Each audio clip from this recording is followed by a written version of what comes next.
Vanessa entered the bank building, feeling incredibly anxious. She was about to apply for a substantial loan, and now she was worried whether her application would be approved. She took her mobile phone out of her pocket and checked for any missed calls. Fortunately, everything was calm. Vanessa had paid her neighbor to look after her 4 children. After all, the little ones were still too young to be left at home alone. At just 26 years old, Vanessa was already a mother of many. It was all because she had taken on the responsibility of caring for her 3 nephews, who had been orphaned after the tragic death of their mother, Vanessa's own sister, Anna. Anna and her husband, Harry, had died in a fire at a countryside retreat 6 months ago. They had gone there the day before their 7th wedding anniversary, wanting to celebrate the special occasion differently. Vanessa and Martin had gifted them a trip to a new camping site. No one could have predicted that on the night of the tragedy, a short circuit in the wiring of the cottage where Anna and Harry were staying, along with 5 other tourists, would suddenly erupt in flames. The fire quickly engulfed most of the 2-story house, completely blocking the main exit. When Vanessa received the call informing her of her sister's death, it felt like the world around her had crumbled. Her heart was filled with such intense pain that all she wanted to do was scream as loudly as her lungs would allow. "Martin, my love, how will I go on without Anna?" cried the young woman on her husband's shoulder during the farewell ceremony. "It's my fault this happened to her and Harry." Vanessa couldn't stop blaming herself for what had happened. If only she hadn't thought of giving her sister that cursed trip, Anna would still be alive, and I wouldn't have to watch her sister's coffin slowly descend into the cold grave. Her husband, Martin, gently stroked Vanessa's shoulder and held her tightly as she sobbed inconsolably. "Vanessa, please calm down. You mustn't blame yourself. This was a tragic accident that no one could have foreseen." Martin was also deeply affected by the loss of his relative, but he tried to remain composed. He knew he was now the only source of support for his devastated wife. "Wherever Anna is now, I'm sure she's in a better place. Please don't cry. You need to be strong." However, Vanessa only gripped the sleeve of his jacket tighter and shook her head mournfully. Her face was pale and wet with tears. She was incredibly grateful to her husband for his support, but he couldn't fully grasp the extent of the pain that was tormenting Vanessa. And it wasn't just a sister to her, they were twins, and their bond had always been as strong as that of identical twins. Vanessa was only 3 minutes younger than Anna, so she rightfully considered herself the younger one. Anna had always protected her from various troubles and misfortunes. Sometimes Vanessa felt like her sister could read her thoughts. Anna could understand her younger sister's interest with uncanny accuracy. They were always together, shared their deepest secrets, and could honestly talk about any topic. And now Anna was gone, and Vanessa couldn't even imagine how she would go on without her. Accustomed to relying on her older sister for everything, Vanessa didn't just feel empty, she was emotionally shattered. The only consolation for Vanessa was that her sister's children, 3 lovely boys, were unharmed. They had stayed home with their grandmother while their parents were on their camping trip. Vanessa knew that there was no other option for her but to become the guardian for her nephews. When she told her husband about her decision to adopt the kids, she saw nothing but understanding and support in his eyes. "Of course, my dear. I'll be more than happy if our Karen grows up under the protection of 3 fine gentlemen," Martin said with a faint smile. "And it'll be much more fun for them all together." "Oh, Martin, I'm so grateful to have such a kind and understanding husband." Vanessa embraced him tightly. "How could I do otherwise?" Her husband replied, "Yes, it might be challenging for us, but we'll manage." He nestled her and allowed her to relax for a moment. Martin was her closest and dearest person after her sister, and now it seemed he was the only one she could fully open her heart to. They had met in college, both in their final year. Vanessa had dreams of becoming a seamstress in a prestigious atelier, while her future husband was studying the basics of automotive mechanics. The young couple fell in love at first sight and decided to get married right after graduation. Martin intended to move to the big city because it offered more opportunities for them to find good jobs. Vanessa, with her mother's approval, followed her beloved Kimberly. Vanessa's mother had known Martin's parents for a long time and was delighted to hear that her daughter was going to marry such a wonderful man. Besides, Kimberly understood that there were no prestigious jobs for her daughter and her future son-in-law in their hometown. So, she accepted the couple's decision to move to the metropolis calmly. She remained in their hometown herself, telling Vanessa to settle down properly, and when the time came, they would invite her to the wedding. Vanessa and her fiancé tried to convince Kimberly to move with them, but she remained steadfast. "I have my own affairs here," Vanessa explained to her mother. "Who will take care of my property? Besides, what would I do in your city? But when I have grandchildren, it'll be different. I'll come to visit you, and I'll take the grandchildren with me every summer." The young couple sighed and left Vanessa's elderly mother in peace. After all, it was her decision. By that time, Anna had already left their family home. She was highly gifted in mathematics, so she went to study in the metropolis right after high school and got into a university. Just like her younger sister, she met a great guy during her studies and was now actively preparing for a wedding. Learning that Vanessa was also planning to get married soon, Anna was thrilled. "Vanessa, that's fantastic," she exclaimed over the phone. "Of course, Harry and I will definitely help you. We are all one big family now." In the end, both sisters' weddings took place on the same day, and that moment remained forever in Vanessa's memory as one of the happiest. The spouses were content with their lives. They had managed to settle in the city, and Vanessa continued to maintain a close friendship with her beloved sister. Meanwhile, their husbands, Martin and Anna's husband, had quickly become best friends. By that time, Martin had found a job as a private company's delivery driver, while Vanessa had gradually started sewing for a living as a seamstress from home. Anna became pregnant almost immediately after her wedding and gave birth to 3 brothers one after another. As for Vanessa, she and Martin's daughter, Karen, was born only 2 years after their wedding. She was an incredibly adorable and clever girl who adored soft toys and animals. And now, after 5 absolutely happy years, Vanessa was forced to bury her sister and take in her children.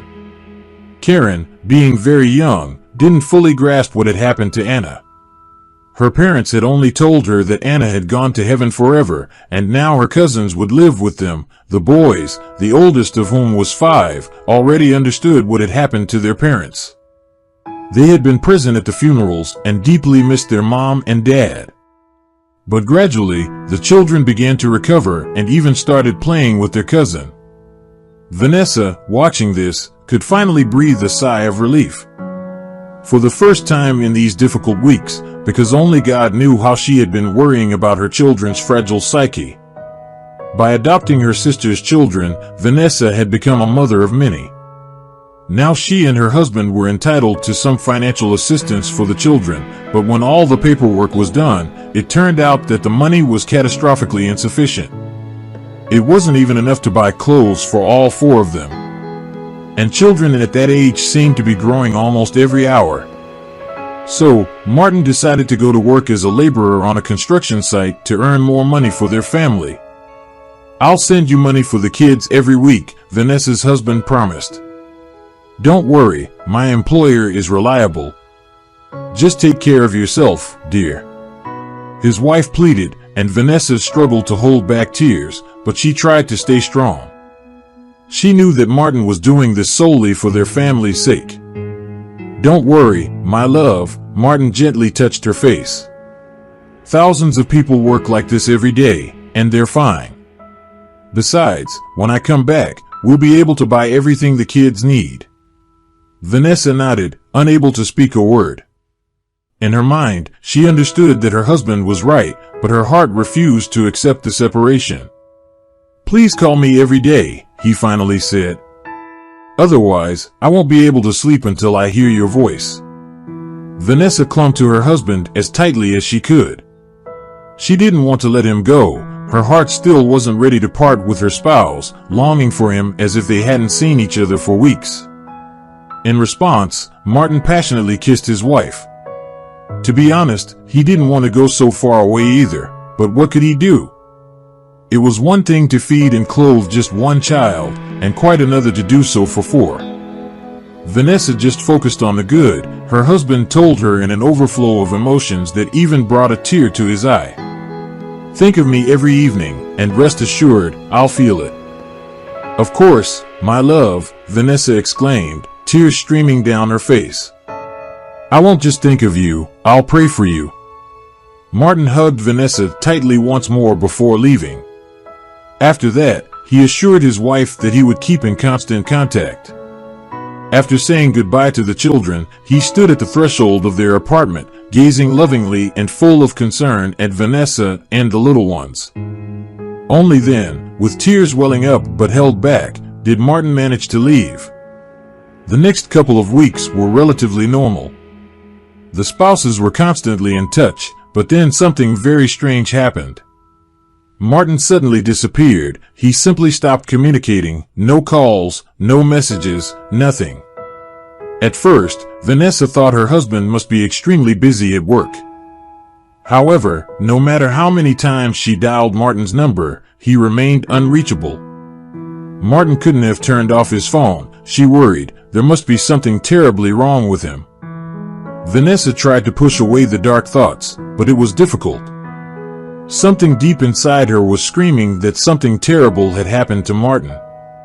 The final straw for Vanessa was a horrifying nightmare in which she called out to her husband, who was walking ahead of her, knee-deep in deep snow. "Martin! Martin!" she called out repeatedly, trying to get his attention. But when he turned to her, her face was met with a horrifying sight. Her husband's face, frozen white like a sheet of paper, stared back at her with completely empty, lifeless eyes. Vanessa could literally feel the danger looming over Martin in those harsh lands. The young mother rushed to the police station, hoping they would immediately launch a search for her husband. However, the police officers didn't rush to action. "Just calm down, ma'am," the officer on duty tried to soothe her. "Maybe he's just found another woman." "How can you say something like that?" Vanessa protested. "My husband is completely different. He's a devoted family man. What's going on here?" The investigating officer asked, emerging in response to Vanessa's indignant outcry. After listening to Vanessa, the police officer took her statement, but he warned her right away, "The duty officer is right.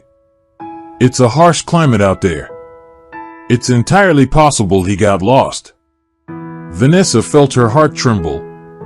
She truly didn't know what to do next. If it were possible, she would have gone there immediately, but she understood that the children couldn't be left alone. Stepping outside, she took a deep breath. She had never felt so helpless before. Remembering the nightmare, the seamstress covered her mouth with her hand to stifle a sob. If it was true, if what she had seen was real, then perhaps it was already too late to search for her husband. "No, no, I won't think about this," Vanessa resolutely shook her head. "I refuse to believe it, refuse to accept Martin's death. I can't lose him as well." Covering her face with her hands, Vanessa sat down on a small bench in the courtyard and quietly wept. Her sobs shook her shoulders until the mother of many had cried out all her tears. Most of all in the world, she feared believing the investigators' words. Vanessa didn't want to and couldn't come to terms with the idea that she might never see her husband again. 2 more months passed, during which Vanessa, as best she could, managed the children on her own. It was a tough job, especially when the main support, her missing husband, was gone. Every day, Vanessa first went to the church to pray for her missing husband, and then she invariably stopped by the police station to check if there was any news about Martin. However, every time, the investigator just sympathetically shook his head. He couldn't try Vanessa of hope, But he couldn't ignore the facts either. Martin was most likely dead. In financial terms, Vanessa was also facing a very difficult situation. The children required constant care, not to mention food and clothing, and Vanessa had been living on maternal benefits all this time. Her elderly mother tried to help her daughter by sending part of her pension. After Anna's death, Kimberly's heart problems had worsened, and Vanessa tried to visit her elderly mother as often as possible, bringing her everything she needed. But as they say, when it rains, it pours, and another dramatic event occurred in Vanessa's life. Her eldest son, Basil, began complaining to Vanessa about chest pains. Upon hearing this, Vanessa felt a coldness wash over her. Could Basil have something wrong with his heart? Vanessa thought with horror as she hurried to take her nephew to the doctor. "Your son has a congenital heart defect," the doctor at the children's hospital diagnosed after examining the boy. "How is that possible?" a shocked Vanessa asked. "He's never complained of chest pain before. He's always been an active child." "That's the tricky thing about this condition," the doctor calmly explained. "It can go unnoticed for years before it shows any symptoms.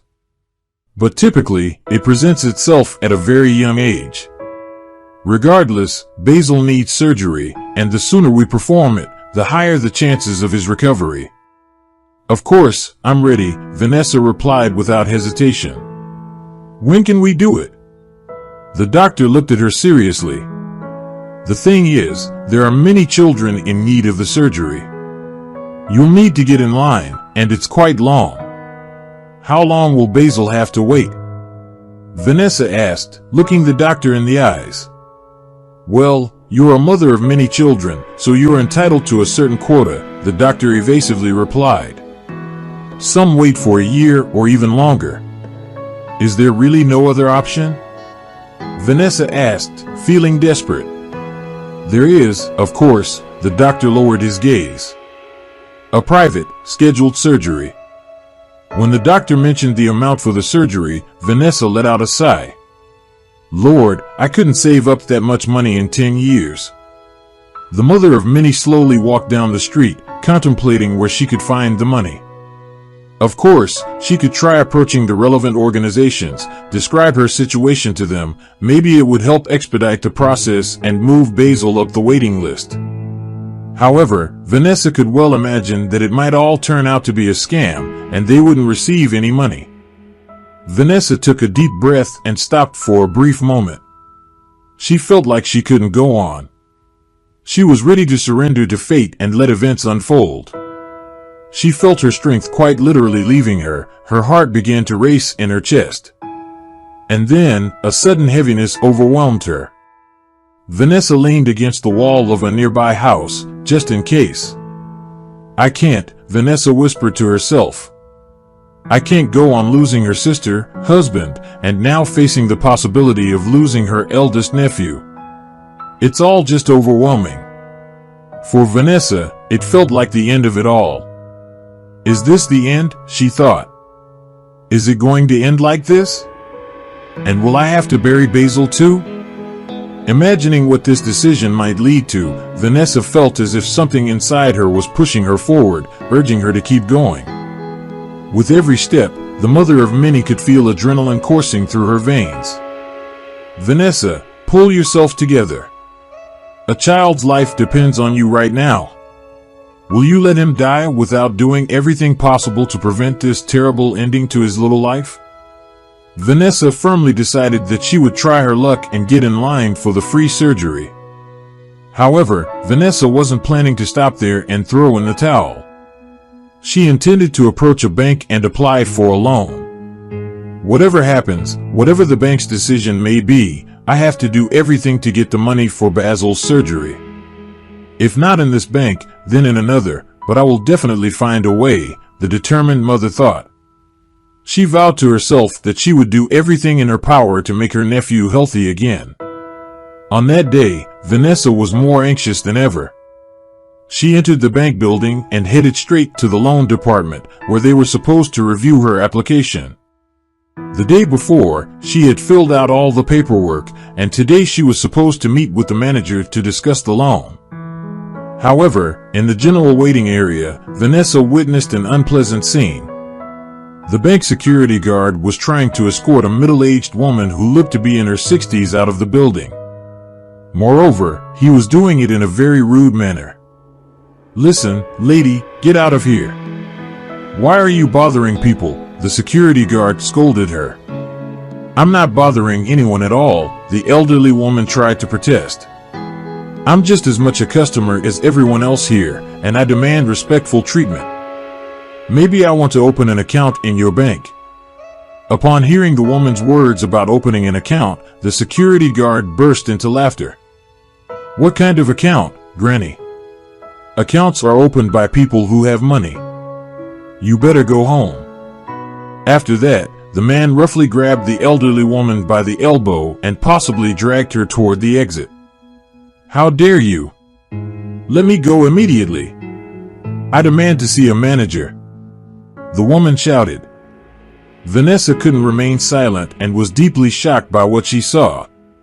The lady didn't look destitute. She was dressed quite decently in a clean blouse and a knitted cardigan, along with a long skirt made of thick fabric and flat-soled shoes. Her silver hair completed the image, making her look like a librarian. "Excuse me, but you must release this woman." Vanessa approached the security guard, unable to contain herself. "She's right.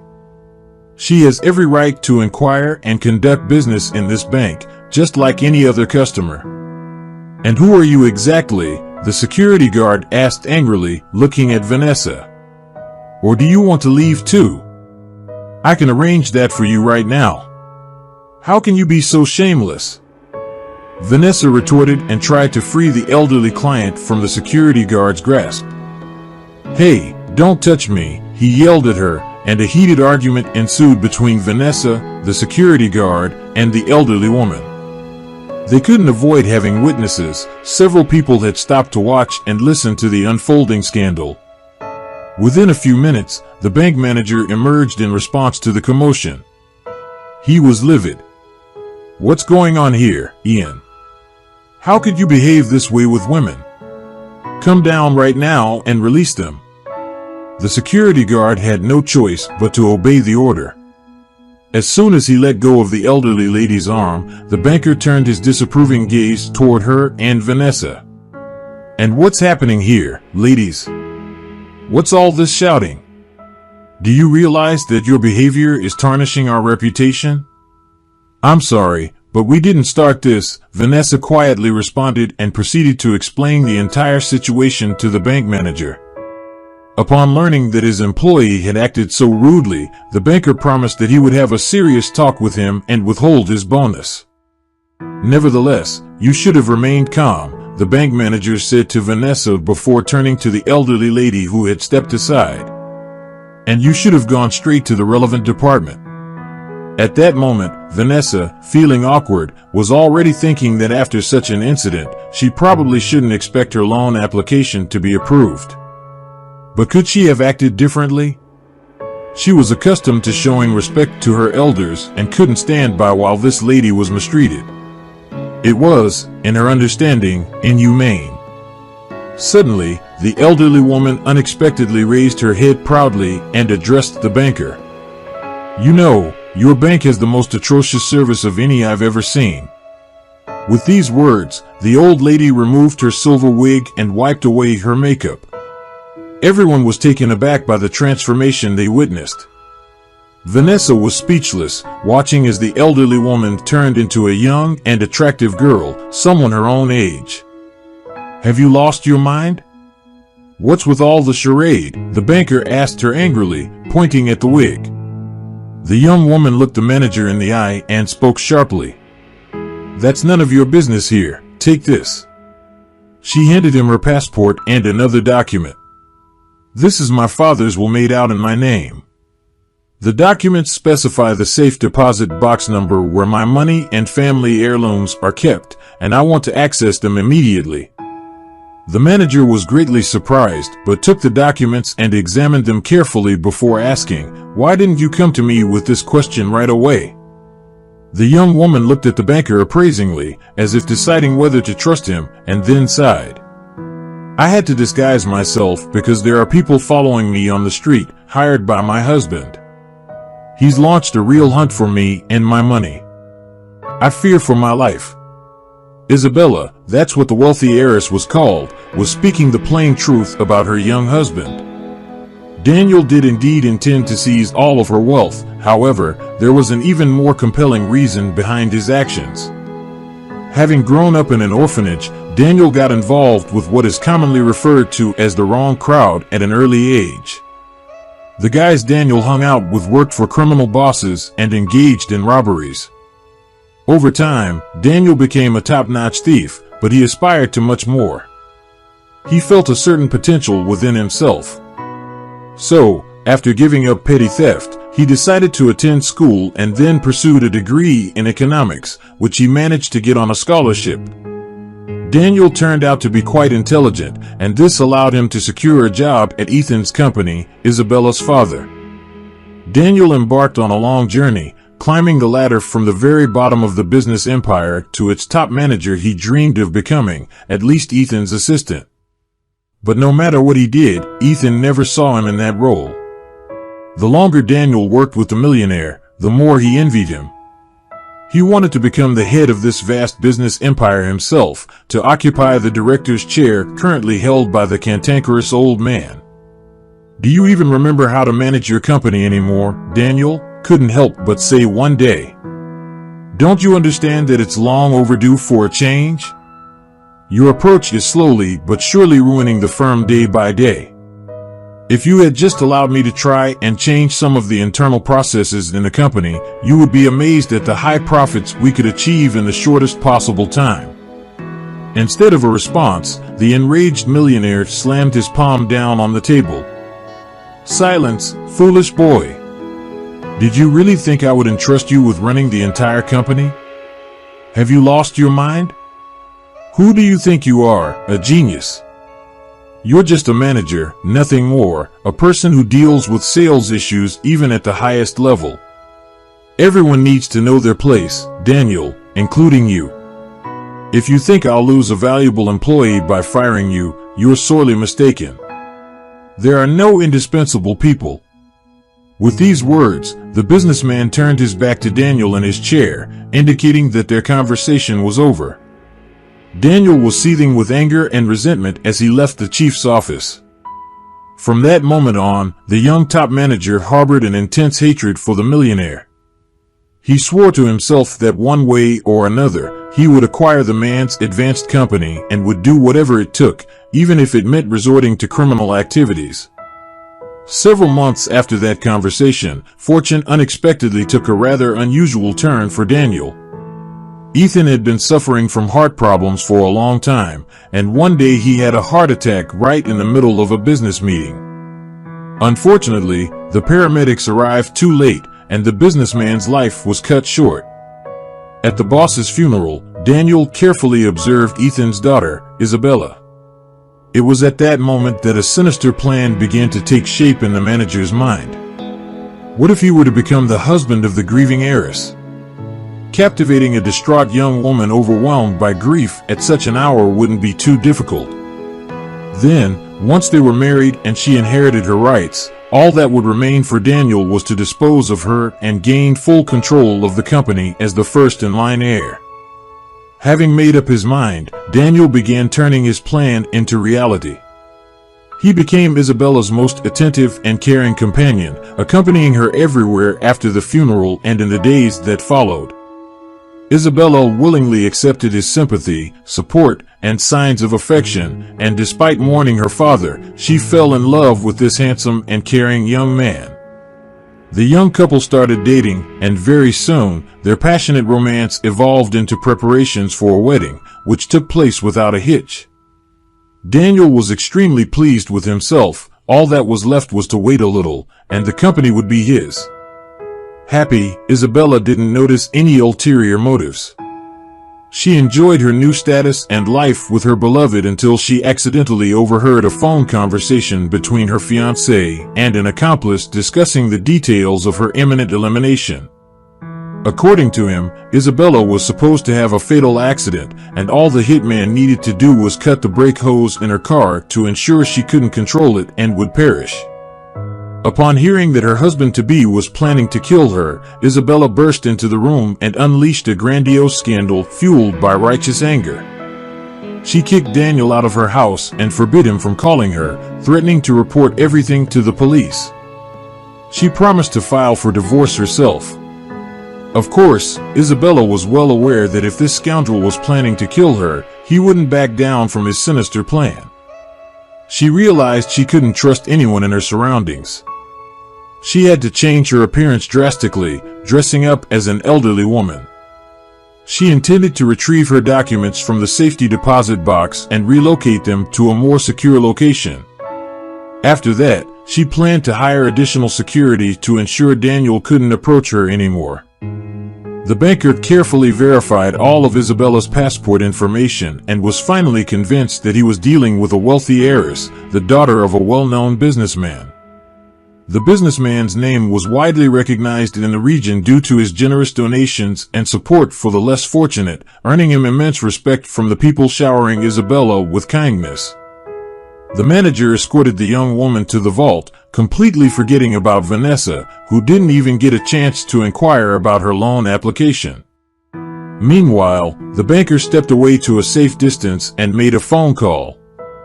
In reality, he had already been paid handsomely to inform Daniel when the wealthy heiress would come to the bank. Daniel would then immediately send his men to fetch his wife. However, Isabella proved to be no fool. She quickly sensed that the bank manager was behaving strangely. He kept glancing at his watch and seemed visibly nervous. Hardly gathering all her documents and valuables into a bag, Isabella dashed out into the bank's lobby. The manager hurried after her, but it didn't matter much at that point. Waiting by the bank's entrance was a taxi. Grabbing Vanessa, who was utterly bewildered by the turn of events, Isabella simply said, "Get in the car. I owe you. You're the only one who stood up for me. I'll tell you everything on the way." Vanessa complied, even though she couldn't understand the meaning of what was happening. However, as soon as the driver pressed the gas pedal and the car started moving, two of Daniel's henchmen rushed out from around the corner. The tall thugs exchanged bewildered glances. They hadn't expected such agility from an ordinary girl. Later, inside the car, Isabella shared her story, not forgetting to mention the previous attempt on her life. "Of course, he didn't try to kill me himself. He used trusted individuals for that," the girl explained. "I hadn't even filed for divorce yet, and he had already planned everything. That scoundrel. Why didn't you go to the police?" Vanessa asked. "I tried," she replied honestly, "but I have no concrete evidence, just verbal confessions that I overheard during the interrogation." Daniel played it smart, pretending he didn't understand anything. He said we had recently separated, and since then, he preferred not to communicate with me. Can you believe it? Isabella even slapped the back of the car seat in frustration. Now I have to be constantly careful because of him. I only change my appearance because of this. Do you think I enjoy wearing this wig and tons of makeup? Vanessa nodded in understanding but didn't say anything. She had her own problem to deal with. She didn't want to get involved in the affairs of the rich. "Hey, why are you so sad?" Isabella asked her.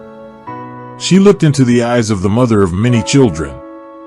"Come on, I can see there's something bothering you. Tell me, maybe I can help." Vanessa sighed.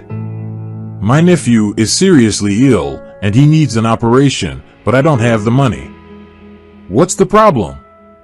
Isabella responded. "I'll help you pay for your boy's surgery. I can see you're a good person. If you can pay me back later, great. If not, it's fate. But I want to thank you for your kindness." Vanessa was taken aback. She hadn't expected the wealthy heiress to get involved in the fate of her sick child. "Thank you," she said. "If there's anything I can do for you." "Nonsense," Isabella waved it off. but then unexpectedly made an offer. "Listen, would you like to work as a maid for me? I need a new employee right now, and you won't regret it. You can even move into my house with your kids. We have plenty of space." "Are you serious?" Vanessa asked. "Of course. I'd gladly accept your offer." The mother of many children couldn't believe her luck.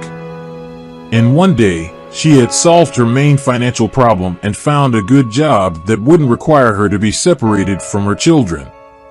"Thank you, Lord," Vanessa thought to herself. "It seems my prayers have finally been heard."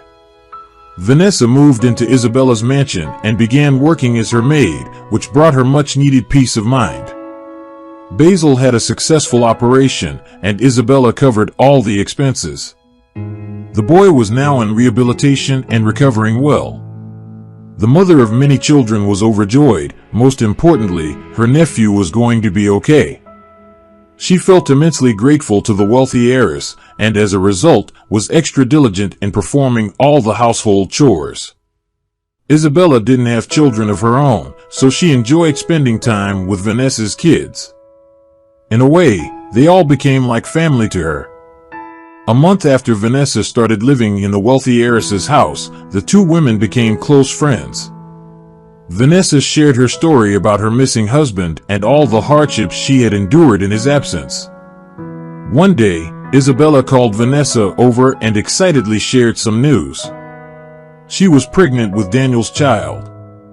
"I found out just a couple of days ago," blushing, the heiress told her friend. "I didn't want to tell anyone until I was sure, but this morning I got my test results and the doctor confirmed it. I'm going to be a mom." Can you imagine? Vanessa was genuinely happy for Isabella, but noticed a hint of sadness on her face.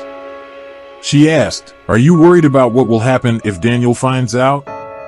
In response, the wealthy heiress raised her head proudly and said, "Not a chance. I won't even tell that scoundrel anything. After all, he has no more connection to me or my child." As promised, Isabella increased security in her home and, with the help of the city's top lawyer, managed to expedite her divorce from Daniel. Now the wealthy heiress was completely free and did her best to forget about her ex-husband. One day when Isabella was not at home, Vanessa received a phone call. "Hello," she said, perplexed. The number on the phone screen was unfamiliar to her. "Vanessa Dowling," a voice on the other end said, leaving the maid utterly stunned. "Martin," she stammered. "Is it really you?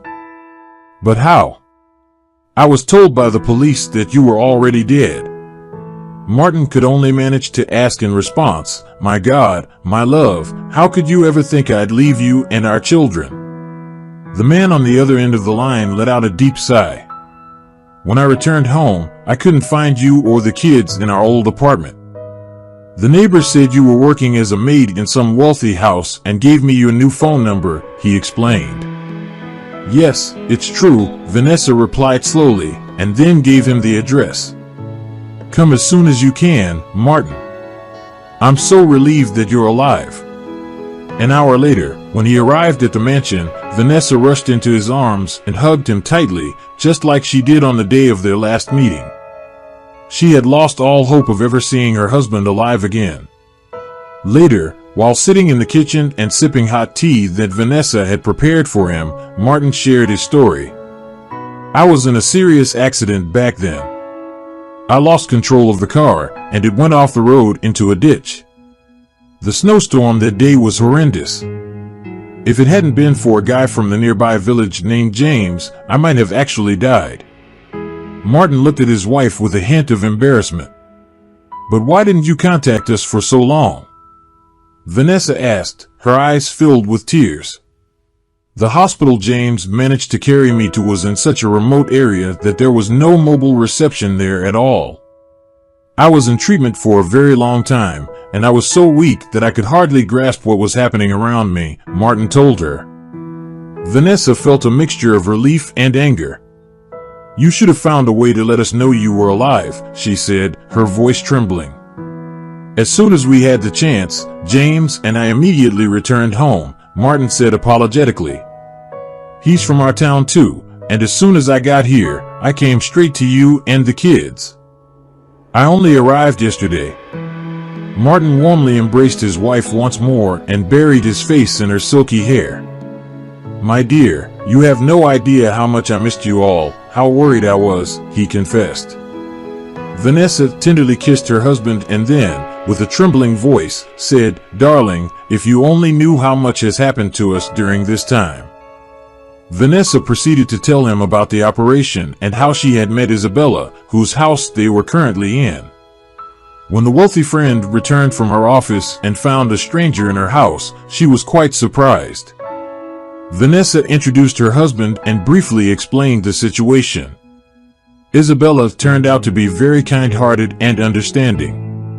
She allowed Martin to stay with them until he figured out his future plans and found a suitable place for their large family to live, since their old apartment was now being rented to someone else. Shortly after Martin introduced Isabella to his friend, none other than James, the young engineer was greatly impressed by the bold and confident woman who could single-handedly manage a huge company. In James, Isabella saw the kindred spirit she had always been searching for.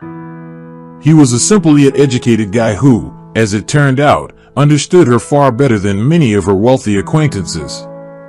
Soon after this meeting, James and Isabella began dating.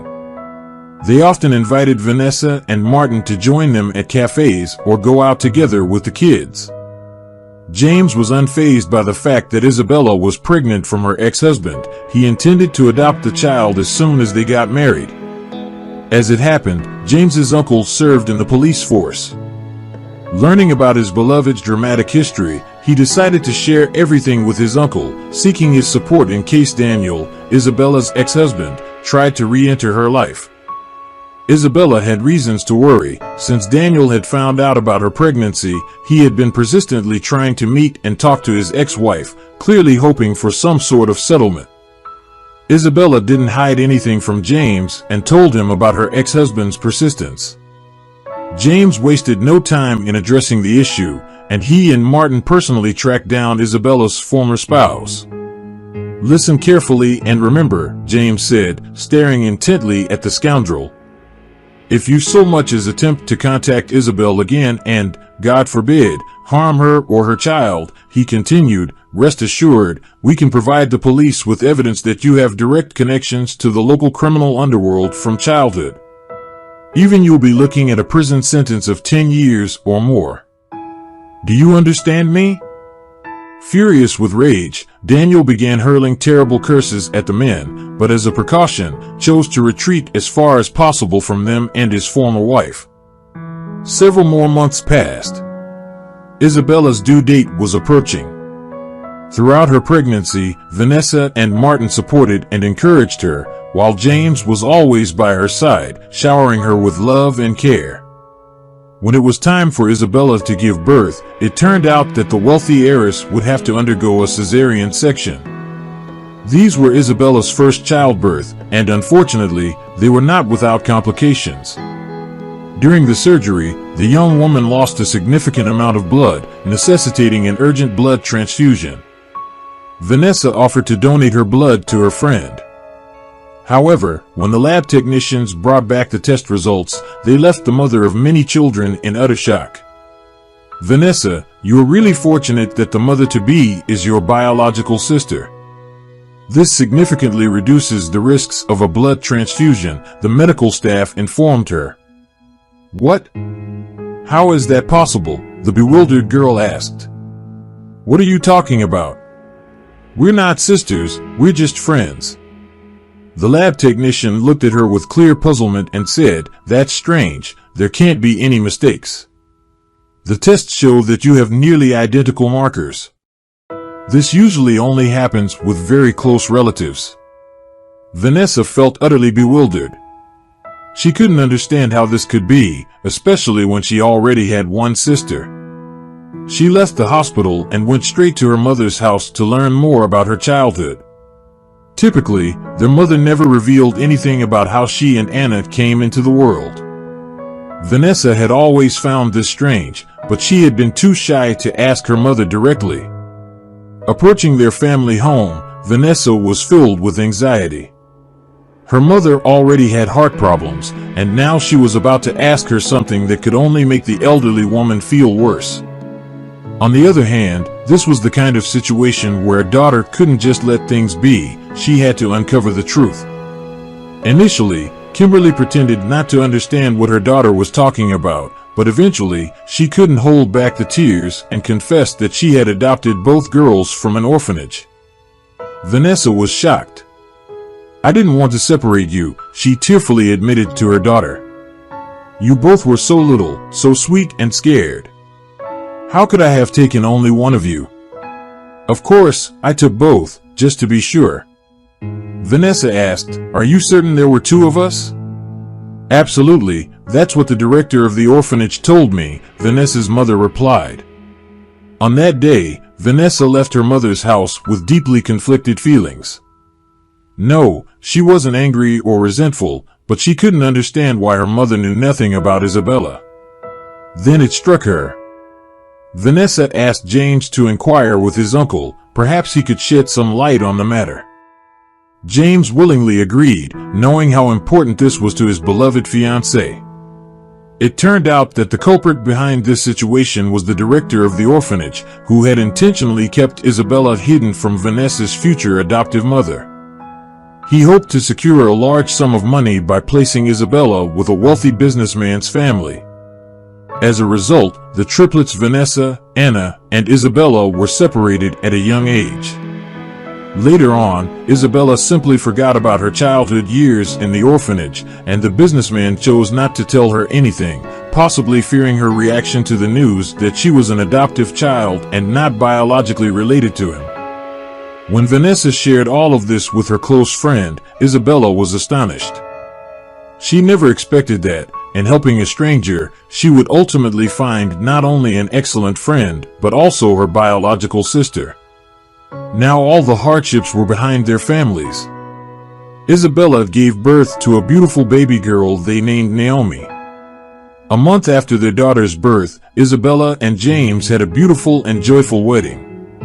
Vanessa happily looked after Naomi while the young parents enjoyed their well-deserved rest. Martin secured a good job in the city, and Vanessa, Martin, and their children moved into a spacious new apartment in the city center. Today, both couples are completely happy and can confidently look to the future, having overcome all the trials life threw at them. Vanessa and Isabella often visit the grave of their deceased sister, silently standing by her tombstone. Thank you for joining us today on Deep Stories. Be sure to like and subscribe and hit that notification bell so you don't miss out on our next video.